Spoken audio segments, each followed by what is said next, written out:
কৃষি গল্পের পক্ষ থেকে আন্তরিক সালাম ও অভিনন্দন। আপনারা দেখতে পাচ্ছেন এই যে একটি ফলের গাছ, এটা পেয়ারা গাছ।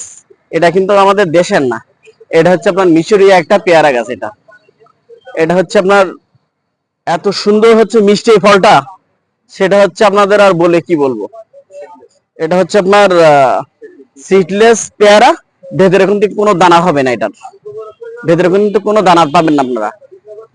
অনেক বাচ্চারা মনে করেন হচ্ছে পেয়ারা শুধু দানার ভয়তে হচ্ছে খেতে চায় না, তাদের জন্য মনে করেন হচ্ছে এটা একটা বেস্ট ফল হবে একদম।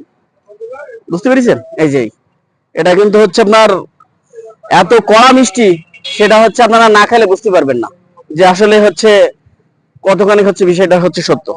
এই যে দেখতে পাচ্ছেন, এটা কিন্তু হচ্ছে আপনার বাইরের পেয়ারা, আমাদের দেশের না কিন্তু।